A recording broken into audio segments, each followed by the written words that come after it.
Most of you aren't subscribed. Make sure to subscribe, as it helps out the channel.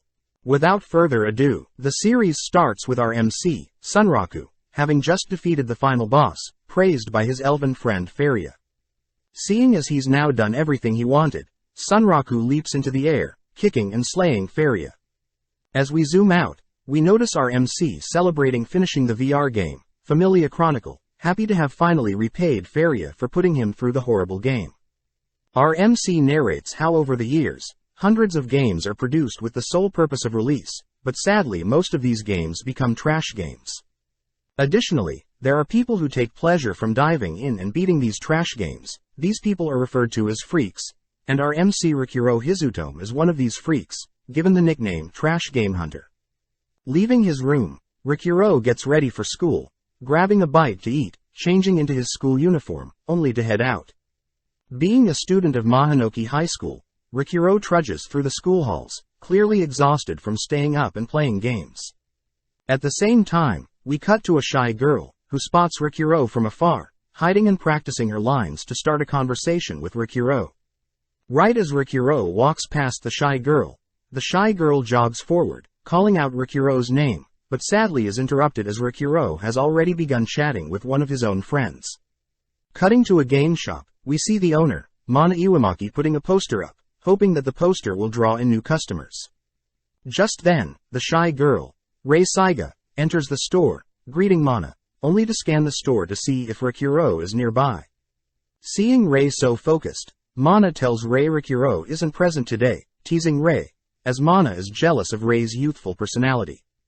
Mana tells Rei that the last she's heard from Rikuro is that he is supposedly playing the trash game, Familia Chronicle, a VR game that has trash NPC dialogue, outrageous enemy attack patterns and hundreds of software bugs. On top of that, Mana states that it takes true skill to be able to even defeat the first boss, making raging a common thing among people who attempt the game.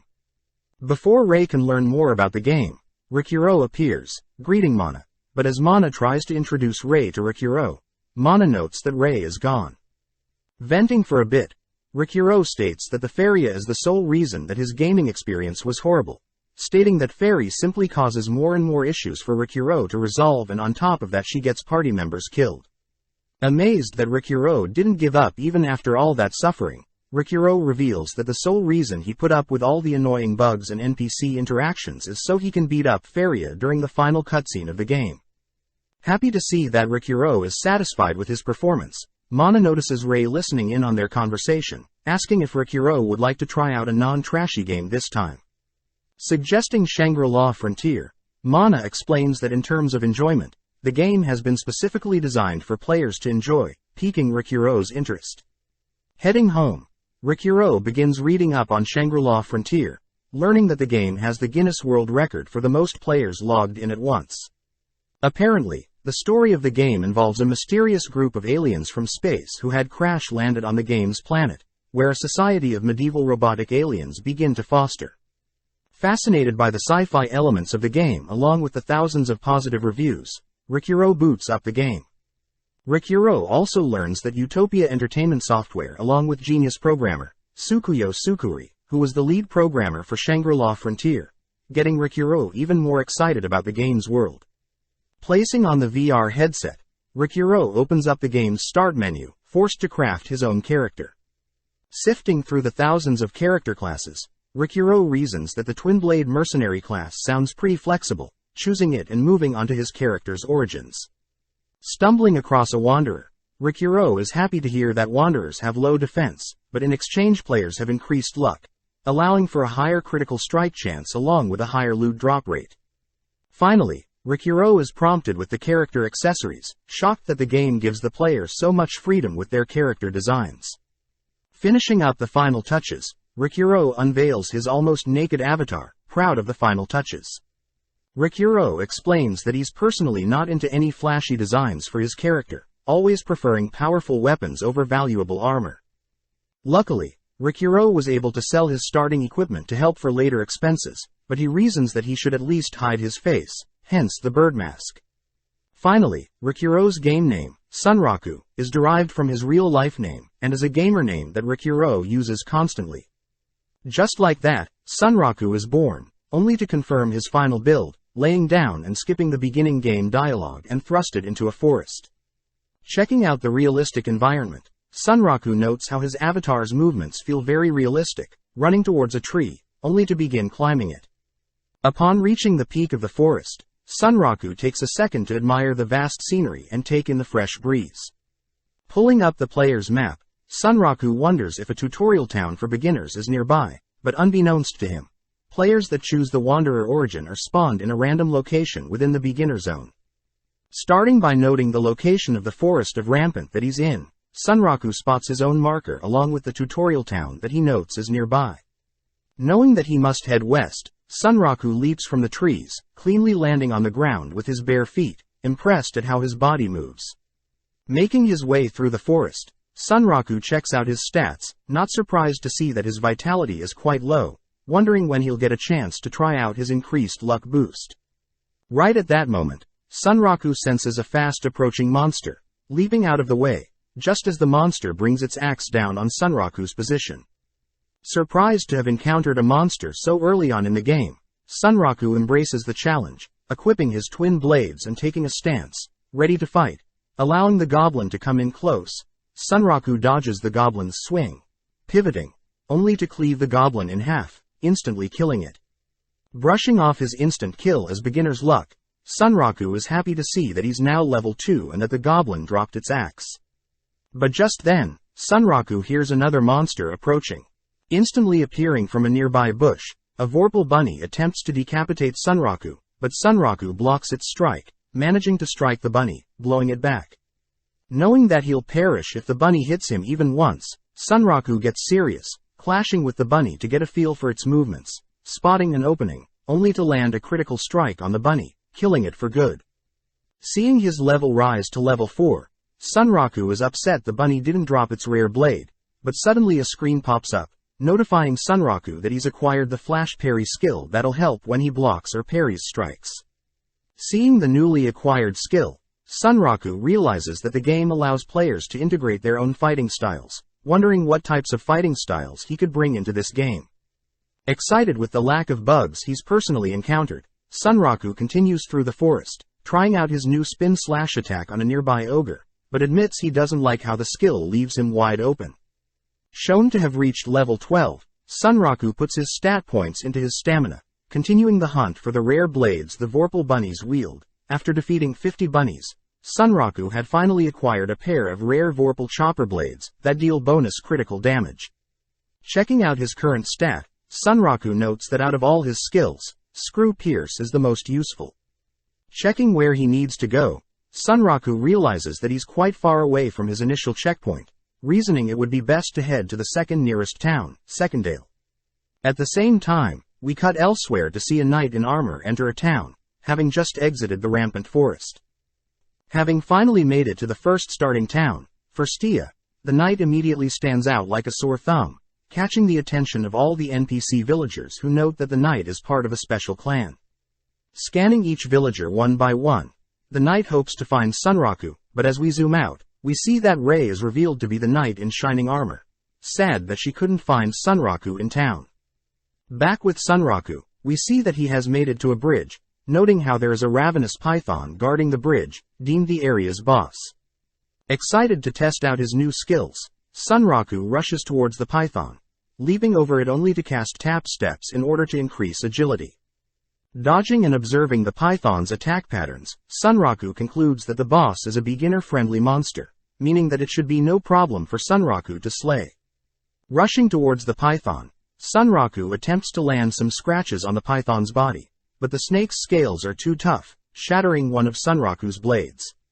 With no other choice, Sunraku equips his pair of Vorpal choppers, leaping into the air and preparing to slay the python with a single critical strike. Just then, the python unveils its venom, blowing Sunraku back, who begins to panic. Rushing to see what the poison's effects are, Sunraku is relieved to see that the poison deals 10 HP worth of damage every 10 seconds to his total 30 HP character. Seeing the python taunt him, Sunraku reasons that he should hurry, as he doesn't have too much time left before the poison kills him.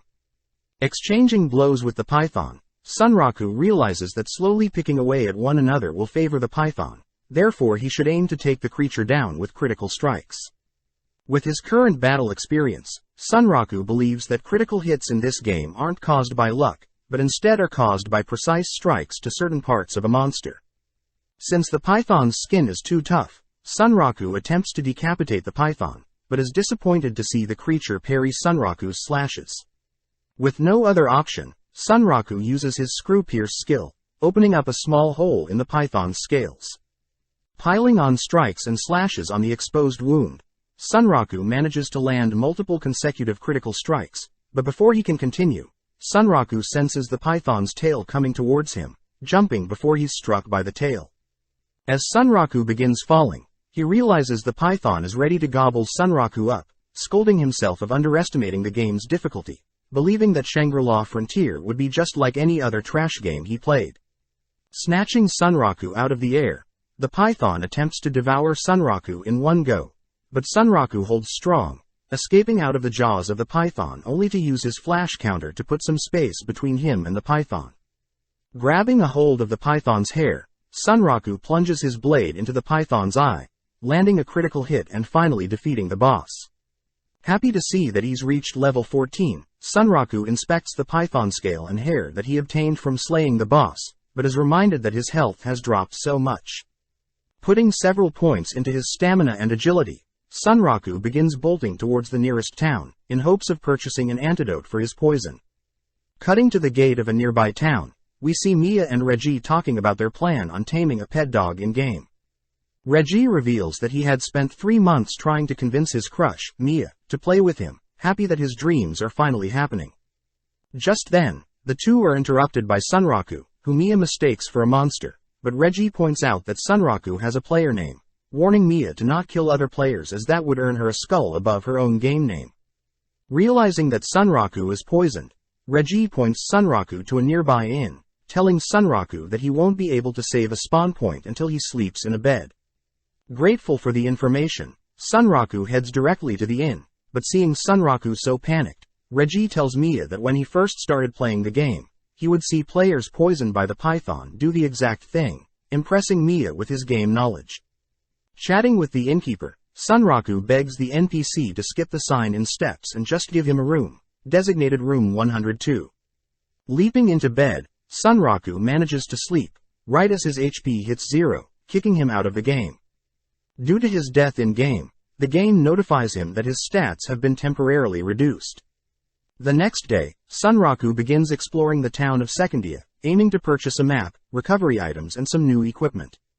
Continuing to walk through town, Sunraku gets some weird looks from other players, reasoning that it would be best to at least cover his naked body. Purchasing some frog leather armor with some defense bonuses, Sunraku heads over to the weapons shop, learning that his goblin axe isn't sold for much. Asking to see the blacksmith's best items, Sunraku is disappointed to see that his Vorpal choppers are far superior than any items listed. Seeing Sunraku's disappointed face, the blacksmith offers to make Sunraku any weapon he likes, but Sunraku must obtain the materials himself. The blacksmith tells Sunraku that the path from their current location of Secondale to the third town of Thirdrama houses the Dire Marsh Waste. Heading out, Sunraku learns that he can mine for ores in the Dire Marsh Waster, annoyed that he's been mining only stone so far, compared to the 2 ores he has obtained. Just then, Sunraku notices a mud frog nearby, choosing to ignore it, but the frog begins annoying Sunraku, splashing loads of mud on him, only to hop away. Pissed, Sunraku tosses his pickaxe at the frog, slowly marching through the mud to reach the creature. Knowing that the frog's skin is resistant to slash attacks, just like his frog skin armor, Sunraku reasons that a piercing attack won't work on it either, opting to use the goblin axe to smash the frog. Upon killing the frog, Sunraku obtains some mud frog skin, but seeing that he doesn't want to spend too long in the mud, Sunraku gets back to mining.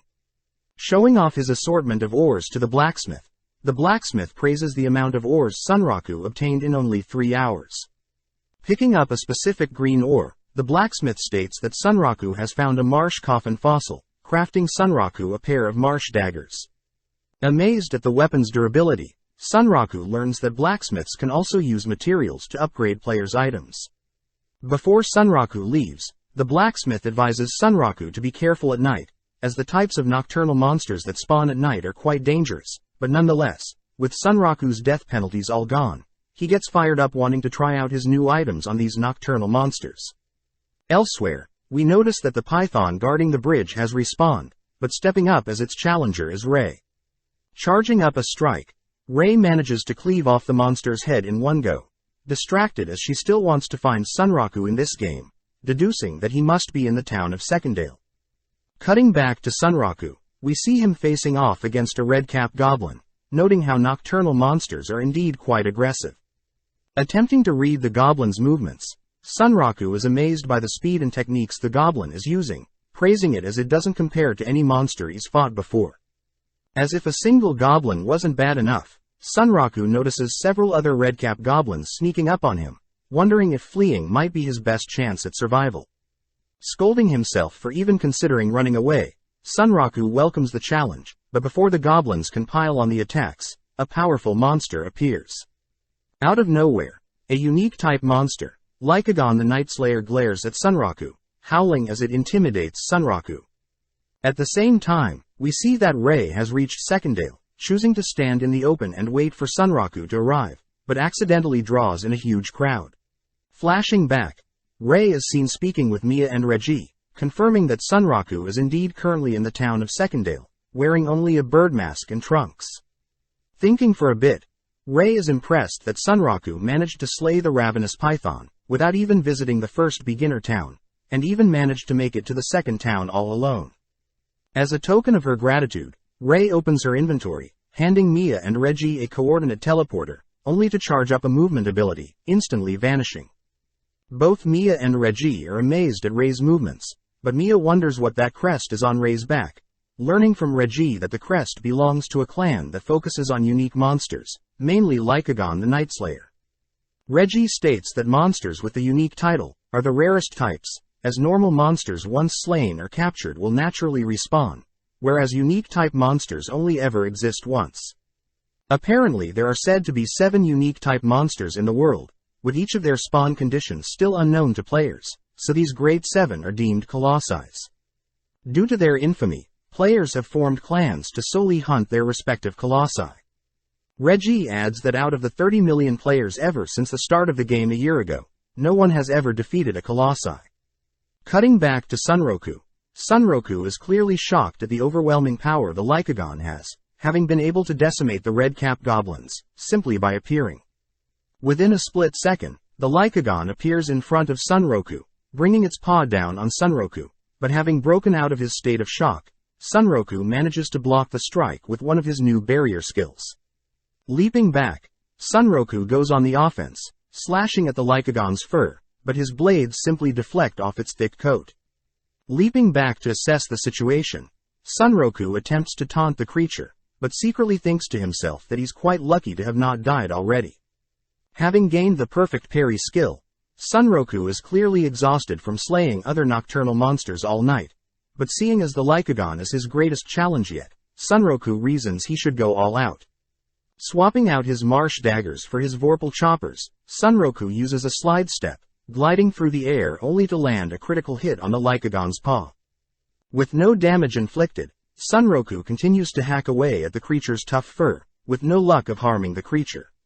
Suddenly a cloud passes over the moon, prompting the Lycagon to vanish, only to appear and pounce on Sunraku from behind. Able to evade the creature's attack, Sunraku watches as the creature disappears again, appearing out of nowhere, laying down a flurry of attacks this time, forcing Sunraku to prioritize defense. Stopping the Lycagon's movements with a timely barrier, Sunraku forces the creature to disappear, wondering if the Lycagon is using a teleportation spell.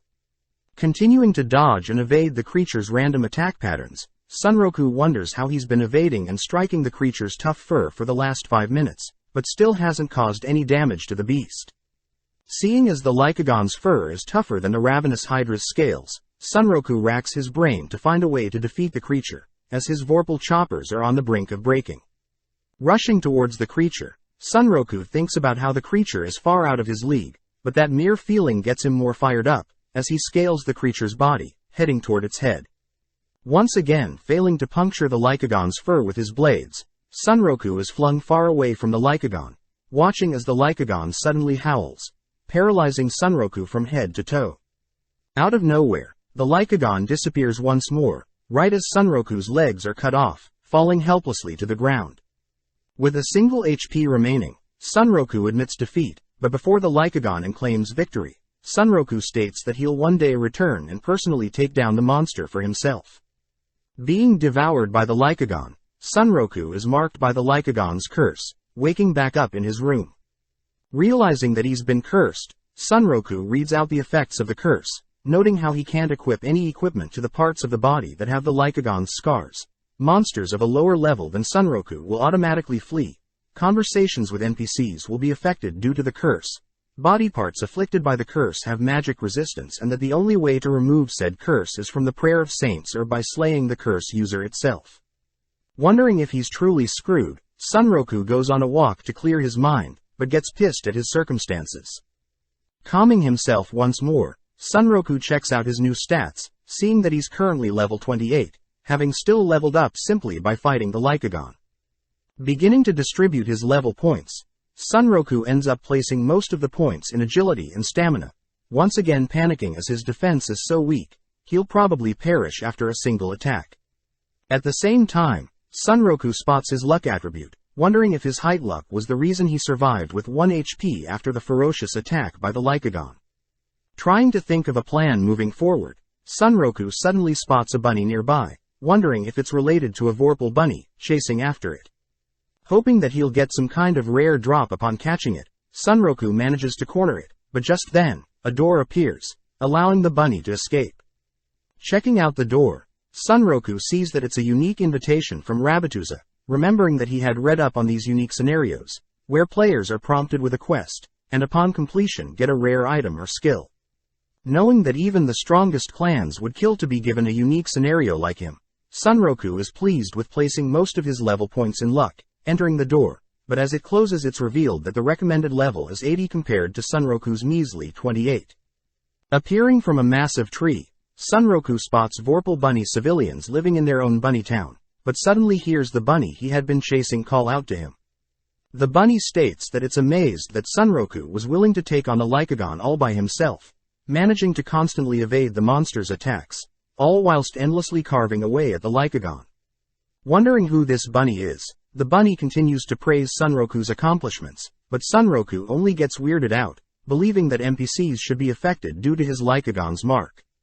The bunny introduces herself as a mole, revealing that her boss wants to meet Sunroku, both heading up the stairs and entering the palace of Rabbituza. A mole tells Sunroku that it's not too uncommon for players to visit their town of Rabbituza, but Sunroku will be the first to enter their palace. Getting excited about what gift he may receive from this unique quest, Sunroku enters the boss's room, immediately intimidated by the boss's presence. The boss begins stating that most players would turn tail and run, only to be defeated by the Lycagon, but Sunroku is by far the first to put on an honorable battle, praising Sunroku for his bravery. The boss introduces himself as Visash, asking Sunroku to sit down and have a chat with him. Flashing back in time, we see Mei asking Mana for advice, sad that she wasn't able to complete one of the games Sunroku was easily able to defeat. Cheering Mei up, Mana states that Mei is very skilled at learning complex games, but if she wants to have a reason to play with Sunroku, she should prioritize broader games, where she can learn about fundamentals used in both trashy and great games. Mana proudly introduces Mei to Shangri-La Frontier, hence this was the moment that started Mei's adventure in the Shangri-La Frontier, hoping to be skilled enough to keep up and maybe even teach Sunroku about Shangri-La Frontier. Cutting to the present day, Mia is back in the game shop, once again seeing if Sunroku is present, but Mana notices her, teasing her only to tell Mia that Sunroku is probably spending his entire free time on Shangri-La Frontier. Sad to hear this, Mia admits that she had been searching for a while across multiple towns, but had no luck finding Sunroku. Laughing at Sunroku's unpredicted gaming behavior, Mana encourages Mia to continue searching and that when she does eventually find Sunroku, she should confess her love to him, making Mia all red. Back at Sunroku's home, we see his little sister, Rumi Hizutome, heading out, all whilst he begins reading up on various other player experiences with the tour of Rabbituza. One of the known Rabbituza side quests are triggered when a player slays a higher level monster than the player's current level, using a Vorpal weapon. Upon slaying the monster, a Vorpal bunny will appear, inviting the player to attempt a side quest, where a player is required to save the town of Rabbituza from a Ligonian python. Upon the quest's completion, the player will earn an enchant Vorpal spell, but hearing these conditions, Sunraku notes how this was nothing compared to what he went through. Flashing back, we pick back up from when the boss bunny, Visash, asks if Sunraku would like to have a little chat, praising Sunraku's Vorpal soul. Wondering what a Vorpal soul is, Sunraku realizes that this may be a training quest, where he may earn unique buffs. With no reason to refuse, Sunraku gets onto his knees, bowing his head as he calls Visash older brother. Hearing Sunraku respect him, Visash stands up, glaring at Sunraku only to slowly march towards him, intimidating Sunraku. Surprisingly, Visash thanks Sunraku for addressing him with respect, telling Sunraku that he only offers his unique training to people that respect him. Allowing Sunraku to address him as Vosh, Vosh calls for his daughter, Amul, to give Sunraku a tour of the palace, but Sunraku asks for a break, since he's been logged into the game for quite a while. Seeing as Sunraku needs to take a break, Amul states that she can help Sunraku find an inn, in order to sleep and save as a spawn point. Before Vosh leaves, he tosses a Vorpal soul collar item to Sunraku, which Sunraku is forced to equip. Reading the item, Sunraku is shocked to see that the item halves all experience points that he gains, but in exchange his stat points earned are multiplied by 2.5. Vosh states that people that go through necessary hardship are those that end up becoming the strongest, and this item will help Sunraku foster his Vorpal soul. Back in the present, Sunraku fails to find any articles or player experiences that recount meeting Amul, Vosh, or even entering the palace, meaning that Sunraku is truly the first ever person to enter this unique scenario. Checking the time, Sunraku realizes that he has to meet one of his friends, Katsu, in Berserk Online Passion, or BERP for short, another one of his VR games.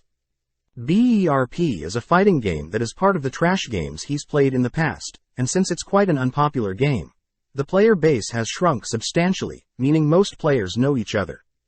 With both Katsu and Sunraku logged in, they both initiate a duel against each other, both agreeing that anything goes in their match.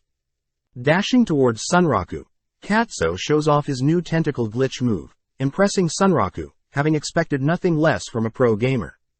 Retaliating, Sunraku unveils his quick draw fist skill, easily matching Katsu's tentacle strikes, who notes that Sunraku's reaction speed is godly. As Sunraku and Katsu's match draws on, other players begin to take note of their duel, surprised that such pros are still playing a trashy game.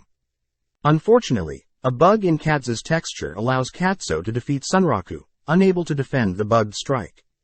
Sitting down and catching up with one another, Katsu asks Sunraku if he's truly been spending time on Shangri-La Frontier, laughing at Sunraku's normie behavior.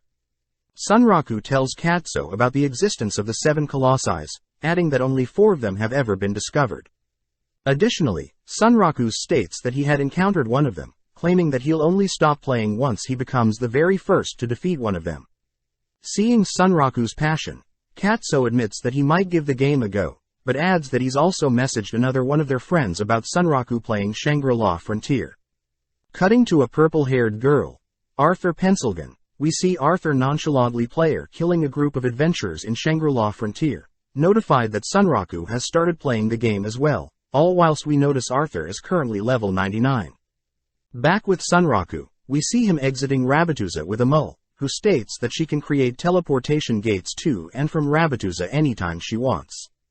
Wondering why Sunraku has chosen to leave Rabbituza, Sunraku admits that he would love to explore the palace a lot more, but states that he wants to first head over to the third town, Thirdrama, before he continues. Sunraku tells Amul that since summer break has started, hundreds of other players have begun playing Shangri-La Frontier as well, therefore the starting town for Stia has been recently swarmed, and players have been fighting over resources, monster kills and mining spots. Fearing that his current town of Secondia will soon be swarmed with new players as well, Sunraku reasons that he should make his way to the third town of Thirdrama, where he has read as a far bigger location, and only then will Sunraku be able to focus on his unique Rabbituza quest. Happy to hear Sunraku's plan, Amul offers to accompany him, sending Sunraku a party invitation, and reminding Sunraku that he can only enter and exit Rabbituza with her. Upon accepting the quest, Sunraku checks out Amol's stats, amazed that she exceeds him in every category, except speed. Believing the Lycagon's mark is probably one of the conditions to meet Amol and Vosh, Sunraku asks for Amol to hop on his shoulder, beginning to head out of town. Just then, the two are stopped by two other players, both adoring Amol's adorable looks. Asking Amol themselves how they can tame a bunny like her, Sunraku is forced to stop Amol from explaining her reasons for being with him, quickly running off, but gets a photo taken of them together. Now outside the town, Amol asks for Sunraku's plan, but Sunraku is distracted by one of the conditions of his curse. Seeing a goat rushing towards them, Sunraku tests to see if his Lycagon's curse will scare off the lower-level monster, but right on cue, the goat changes courses, instead fleeing from Sunraku. Taking the opportunity to run after the goat, Sunraku manages to cut off the goat's escape path. Sunraku follows up by plunging his blade into the goat, killing it. Praising Sunraku's speed, Sunraku states that he's now verified that he can use the curse to his advantage, therefore he plans to ignore all weaker monsters on their journey, and instead will be heading straight for the next area's boss. With both Amol and Sunraku running to their next destination, Sunraku stops to check his map, confused as the area's boss is supposed to be in the swamp they're currently in. Having left town without asking other players about the next area's boss, Sunraku learns from Amol that the boss they'll be facing is called the Mud Digger, recommending Sunraku that it's crucial to find a way to hold the creature in place. With Amol sensing the boss fast approaching, both Sunraku and Amol watch as the creature emerges from the mud, all whilst Sunraku thinks about the unique feature of the swamp terrain, walking state, a feature that forces players to have one foot in the mud at all times, restricting fast-moving players like Sunraku. Trying to think of an alternative plan to slay the boss without his speed, Sunraku watches the Mud Digger boss leap into the air, only to dive back into the swamp. Spotting the creature in the mud, both Amol and Sunraku grow nervous as the Mud Digger begins making its way towards the two. Asking Amol to hold on tight, Sunraku activates his glide skill, dodging the Mud Digger's advances, following up by equipping his two Vorpal choppers. Knowing that he's much stronger due to his recent battle with the Lycagon, Sunraku meets the Mud Digger's advances head-on, activating his upgraded parry skill, Repel Counter, managing to block and slash the creature in a split second. Putting some distance between him and the boss, Sunraku hears Amol praise his clever thinking, but Sunraku notes that his glide and repel counter skills are the only two spells he can use to evade the Mud Digger's attacks, and sadly they both have 10-second cooldowns. With nowhere to run, Sunraku helplessly watches as the Mud Digger leaps out of the mud, preparing to devour both Sunraku and Amol, but Amol gets serious. Unveiling her Magic Edge spell, Amol manages to intercept the Mud Digger mid-air, temporarily knocking the creature unconscious. Seeing Amol cast a spell, Sunraku realizes that he has only been thinking of soloing the boss, thinking about how he can make use of Amol's skills. Casting a movement spell, and slowly trudging through the mud to close the distance between the unconscious Mud Digger, Sunraku notices the Mud Digger waking up, quickly performing his evolved Screw Pierce skill, Spiral Edge, and using both daggers to knock the creature back. Swiftly scaling the creature with his Edge Climb skill, only to balance on the nose of the Mud Digger, preventing the creature from eating him. Ordering Amol to begin casting another spell, Sunraku times his skills perfectly, casting his Repel Counter to buy them some time, allowing Amol to finish her newly buffed Magic Edge spell. Amol's spell manages to knock the creature out, sending both Sunraku and Amol plummeting to the mud, both taking fall damage. Looking around, Sunraku and Amol realize that the body of the Mud Digger has disappeared, suddenly sensing their feet being pulled deeper into the mud, right as the Mud Digger leaps out of the mud once more. With no other option, Sunraku grabs Amol, flinging her far out of range from the Mud Digger, choosing to sacrifice himself to keep Amol safe. Surprisingly, Sunraku notices that he has taken barely any damage, and instead has been flung high up into the air. It's revealed that the Mud Digger, although has the ability to devour enemies, its special trait is that after its health points have reached a certain threshold, it gains the ability to vibrate the mud to trap enemies, only to fling them into the air repeatedly, hoping its enemies die from fall damage. This is also why the Mud Digger was given the title Solo Killer. As Sunraku begins falling to his doom, Sunraku gets annoyed at how the Mud Digger fights, but snaps out of it, racking his brain to figure out how to survive.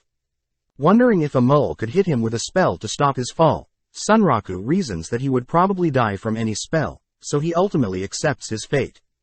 Luckily, a mole had made it beneath Sunraku, pulling out a scroll, intercepting his fall only to teleport the two above the mud digger. With Sunraku's built-up kinetic energy from falling, Sunraku accidentally pulls off a meteor fall attack, striking the boss from above with his head, instantly killing it. Amazed that he had survived with 1 health and has reached level 29, Sunraku praises a mole's quick thinking, only to think about how far he has come in this game. As a mole and Sunraku head to the next town, Sunraku begins gobbling down herbs, but is sad to see that the herbs aren't able to heal him back to full health. At the same time, Sunraku thinks about how strong a mole is compared to him, declaring that he'll make use of a mole's skills during a fight to help motivate himself to get stronger. A mole tells Sunraku that they'll be arriving at the town of Thirdrama soon, getting excited, as this means that Sunraku can finally return to Rabbituza and train there full-time. Hearing this, Sunraku gets worried, as he doesn't want to draw in too much attention, as a mole is someone that no one else has seen before. As a solution, a mole unveils her mysterious Vorpal bracelet, asking Sunraku to keep the item a secret, only to cast Metamorphosis on herself. Appearing from some smoke, Sunraku is clearly speechless, listening as a mole brags about her marvelous disguise.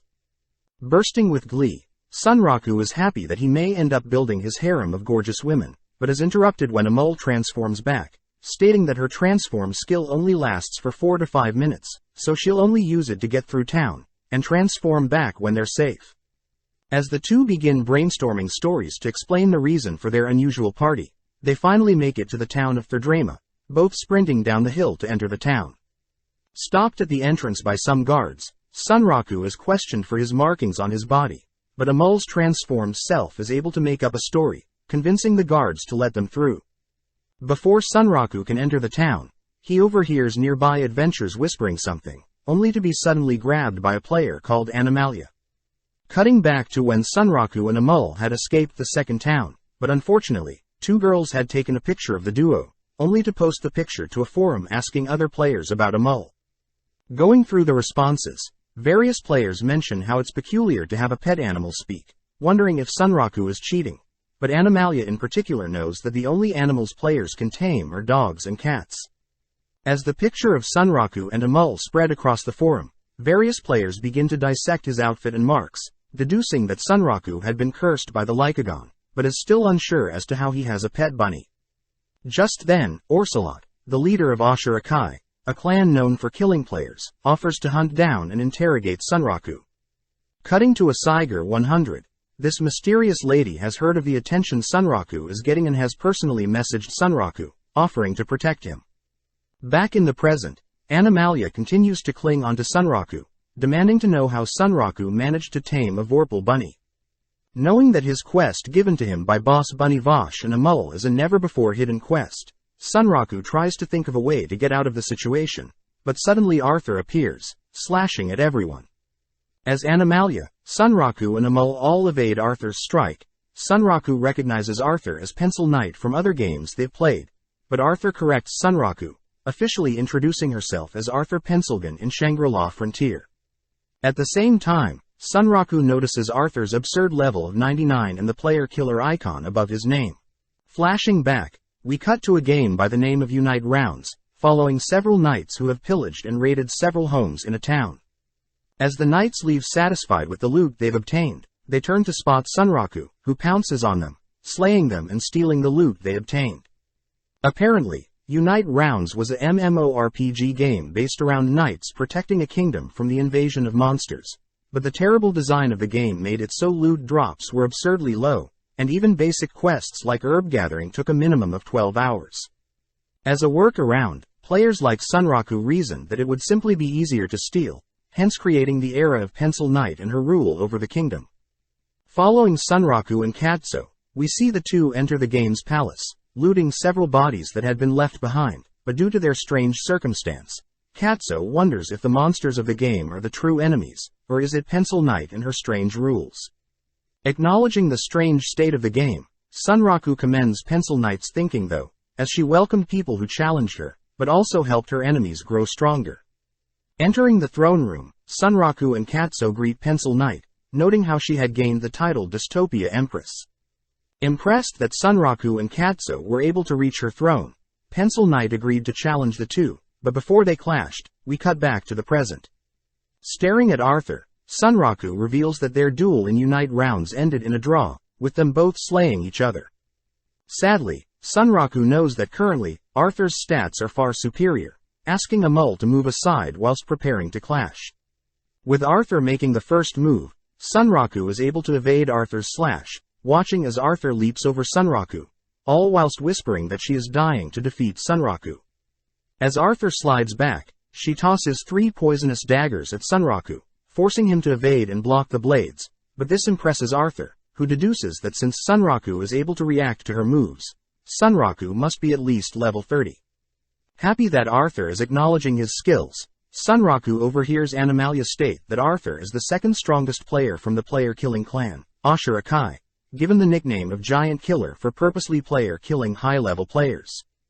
Just as Amul begins to slowly revert back to her bunny form, both Sunraku and Arthur begin exchanging blows, with Arthur pressing Sunraku with unique strikes. At the same time, Arthur mentions how she had also been sent here by her clan leader, who threatens Sunraku to reveal the reason for his sightings with having a Vorpal bunny as a pet. Annoyed that someone he doesn't know is threatening him, Sunraku leaps back, readying his blades, dashing in for a low strike, but is helplessly parried. Knowing that Arthur's level and weapons are far superior, Sunraku realizes that Arthur is purposely keeping Sunraku from entering the town, wondering if there are rules against player killing in town. Impressed at Sunraku's observations, Arthur states that she has no intention of letting Sunraku through, but at the same time, Amul cries that her body is almost completely back to her bunny form. Seeing Sunraku and Arthur ignore her, Animalia wonders how she can intervene, but when she goes to check up on Amul, she's surprised to see that Amul has reverted back to a Vorpal bunny.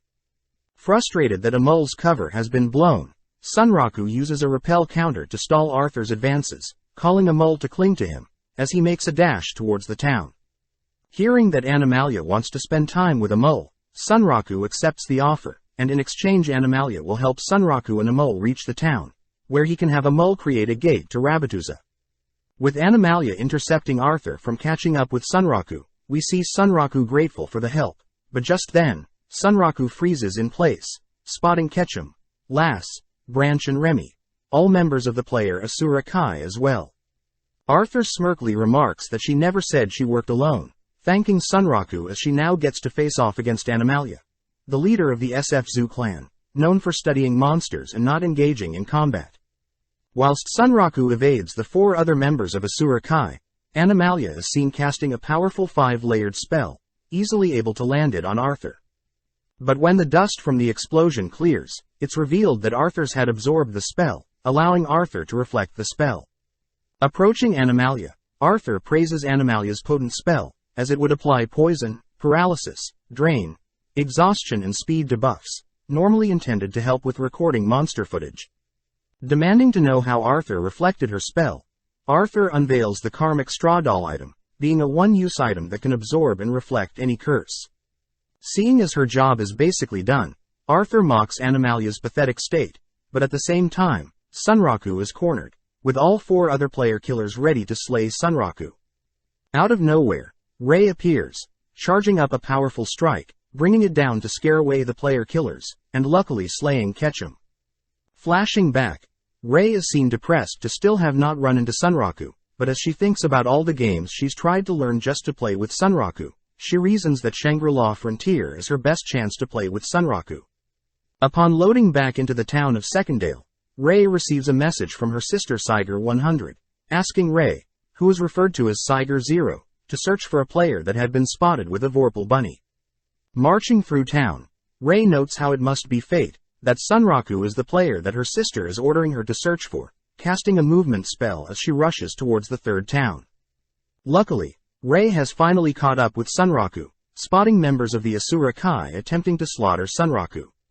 Overwhelmed with joy, Ray instantly equips a powerful blade, leaping into the air, only to scare off the people bullying Sunraku. Having heard a massive explosion, Arthur remembers that now both Sunraku and Katsuo are playing Shangri-La Frontier, Arthur can begin a mission that she had planned a while ago. But as Arthur waits for the smoke to clear, she spots Tiger Zero, ecstatic that there is another strong player for her to defeat. As Arthur heads in Ray's direction, Animalize suddenly grabs a hold of Arthur's leg, unveiling her own trump card.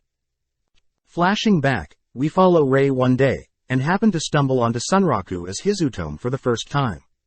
Ray had realized that Hizutome was always so happy when he talked about games, and it was this passion of Hizutome that intrigued Ray. Ever since then, Ray had tried her best to get Hizutome's attention, even visiting the game shop Hizutome would, but now that Hizutome is Sunraku, Ray can finally get a chance to spend time with Hizutome. Back with Sunraku, we see that he is thankful for the massive night, Ray, as Tiger Zero appearing, but he reasons that Tiger Zero must also be after information regarding his unique Vorpal bunny quest. Checking up on Animalia, Sunraku watches as Animalia reveals her ultimate spell, casting a curse that would sacrifice her own life in exchange for Arthur's. Since Arthur has no way of countering such a curse, Arthur accepts her fate, praising Animalia's scheming.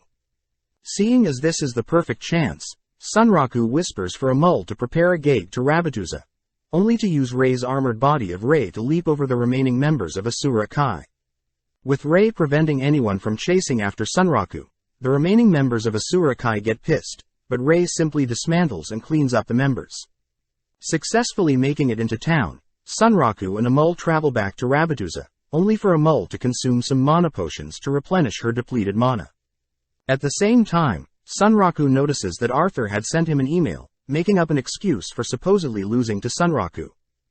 Sunraku notes that he was only able to escape thanks to Tiger Zero, who had the title Attack Master, but also reads that Arthur wants Sunraku and Katsuo to meet and have a chat in the Unite Rounds game. Seeing that Arthur is personally inviting him, Sunraku notes how suspicious it is that they don't simply meet in Shangri-La Frontier, and since Katsuo is messaging him as well, he reasons it must be important.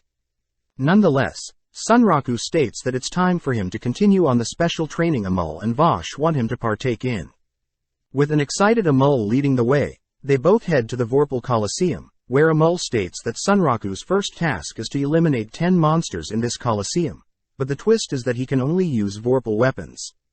Perfectly fine with the rules, Sunraku equips his Vorpal choppers, excited to grow stronger, but Sunraku gets shocked when Amul unveils his first opponents. Scanning the opponents, Sunraku spots 5 packhounds, each averaging a level of 65, double of his. As their battle begins, Sunraku is easily killed, but at the same time, we cut to Ray, who is clearly ecstatic that Sunraku finally spoke to her in-game, wondering if she could send him a friend request and become actual friends in-game and in real life. Having set a respawn point in Rabatuza, Sunraku has respawned for the 7th time, once again forced to face the packhounds.